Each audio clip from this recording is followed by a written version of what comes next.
How's everyone doing today? It's Blake and Carson back with another podcast. Today, we're going to go over the brutally honest 5 reasons that you suck at turkey hunting. Let's get right into it. Tip 1 to why you suck at turkey hunting.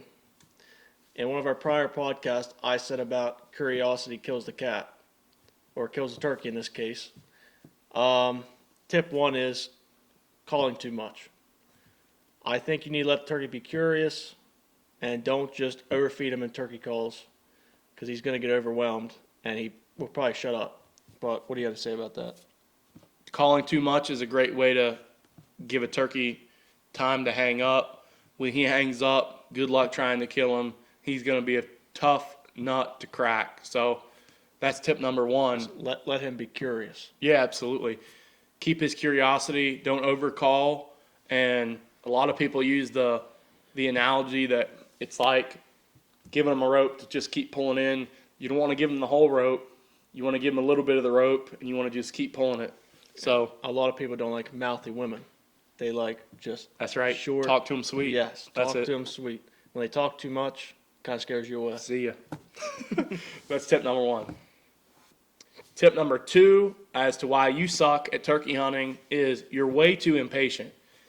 A lot of people, they want to sit down, they want to call one time at, fly down time, and they want the bird to fly down, scream his head off, come in, get shot, boom, you're at Waffle House eating breakfast by 8:30. That's not always how it works, so you have to be patient. Tip number 2, you got to be patient. Don't try to rush things.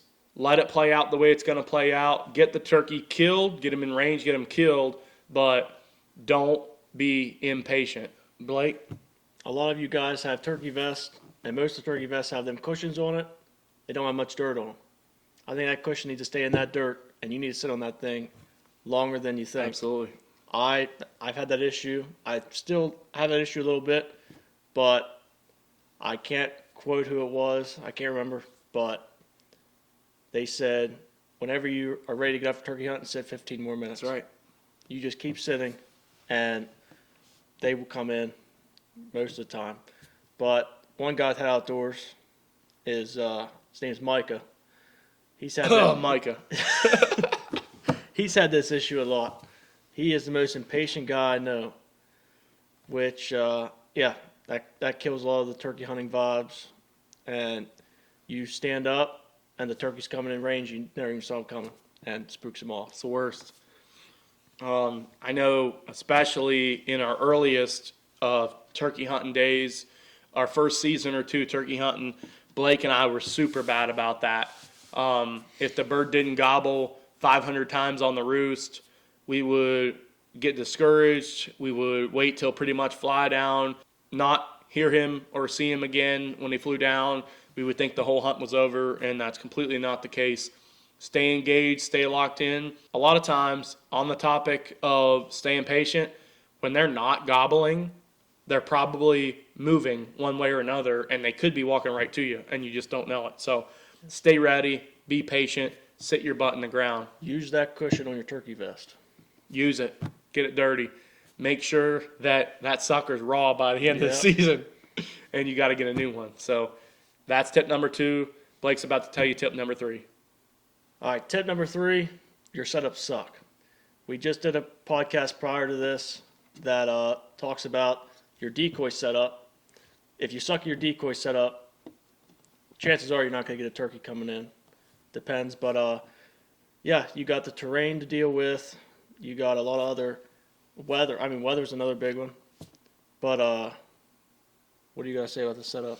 As far as the setup goes, I think the biggest game in turkey hunting is using the cards that you're dealt and trying to play your best game off of that. So, again, to bring up a turkey hunt we had last year, I was able to double with a guy named Carter Gibson from Tennessee, and we knew that there was an old logging road that made an L hook and wrapped right around to a field edge where we knew that these birds had been hanging out all morning. Finally, we got the birds hot. They came in gobbling, and we set up on the straight part of the L-shaped old logging road. They came around the corner, and we were right in their face at 15 yards. So use the hand that you're dealt. Not every situation is going to be perfect. Sometimes, you might think that you have a good setup or a great setup, and it just doesn't pan out. Maybe it's your first time at this property, and there's a little finger somewhere you couldn't see that maybe hangs the bird up, or a fence that you didn't know was there, or something or other. So your setups won't always work, and it may not always be your fault, but your setups being lackluster is gonna save the lives of a lot of birds this year. So think a little bit about that as you're setting up this spring, whether it's in a field or in a timber. Think about your setup. I know a lot of times, like us, run and gun turkey hunters, you have to make your decision in the moment. You don't have much time to think, but try and do the best you can. Have a good setup. Make a plan to kill that bird. When you start out in the morning, don't just wing it. Now, That's right. when you're running and gunning, sometimes it's just winging Sure. it. But, yeah, that's one of my tips. Just don't wing it. You got to have a plan, at least for the morning hunt, and get set up and ready for that bird to come in. Absolutely. Tip number 4, coming right at you. Okay, guys. Tip number 4 is going to be that you don't call enough. Some people, all they want to do when they get out in the turkey woods is call, call, call.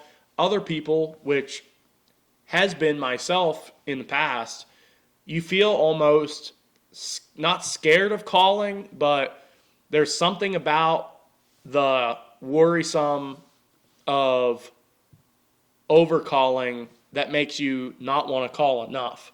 But we already mentioned it in this podcast already, but it's kind of that rope deal. You got to give them a little bit, not too much at a time, and you got to just keep roping them in, keep pulling them in, and you got to just keep them entertained.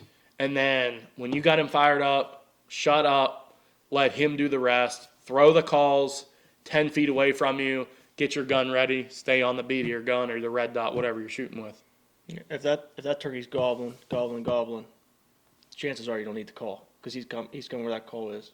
If it's 20 minutes, I would call again. But if you're sitting there with a long beard that's not answered very often, I guess keep calling maybe. I'm not really too sure about that, but when you have a long beard that's just hammering, he's coming. He's coming. So stay ready. Don't be too afraid of overcalling that you undercall. It's such a fine line of overcalling or undercalling or calling the perfect amount or, what have you. So make your best judgment decision, your best judgment call, and don't be too afraid to call that you don't call. You can feel the turkey. You can feel what he's doing if he's really fired up. Or that's what I'd say. Feel the turkey. Absolutely. Feel his emotions and what you think he's going to do. And what you think he's going to do is probably what's going to happen. Yep. Trust your gut. Tip number 5, I just brought up in tip number 4, you have to feel the temperature of the turkey. No, like I just said, trust your gut. A lot of people don't do that. I've done it myself a few times. I'm like, well, am I right? Turkey hunting is trusting your gut. Whatever you think he's going to do, set up for that. Be ready. If he's hammering all the time, you know exactly what's going to happen. He's coming to your calls. But what do you have to say about it? So I guess just kind of to feed off of what Blake was saying, take the turkey's temperature. If he's red hot, you can tell he's coming. Give him a little bit and then completely, when he cuts you off, cut him off. No more calling. Let him come. But make sure you understand as best as you can in the moment what the mood of that turkey is. You're going to see other times where maybe you have a decoy out or something and you're in a wide open field and say you're sitting there at 10:30, you're almost ready to take a snooze yourself and you look out and there's a longbeard pop out of the timber into your field. He might not be in full strut. He might not be gobbling. Maybe he just wants to be with other turkeys. The last thing you want to do is blow his eardrums out when he may just work right to your decoys just to be with other turkeys and interact with other birds, what he thinks are other birds. So take the turkey's temperature, guys. They're just like you and I, where they always have a different mood about them. no two turkeys are going to be the same. So feel the turkey's temperature, know how you think they're going to react based on what they're giving you, and go from there. Patience and curiosity. That's the two most important things of turkey. Be patient, let them be curious. Absolutely. Those are two huge takeaways. And guys, we hope this helps you kill a lot of turkeys this spring. Stay legal, stay within the law, and most importantly, be safe. And we would love to see your turkey kills. Send them in to our Instagram, Facebook, whatever you have. We'd love to see everything you guys got. But yeah, let us know. Good luck this spring, guys. Knock 'em dead.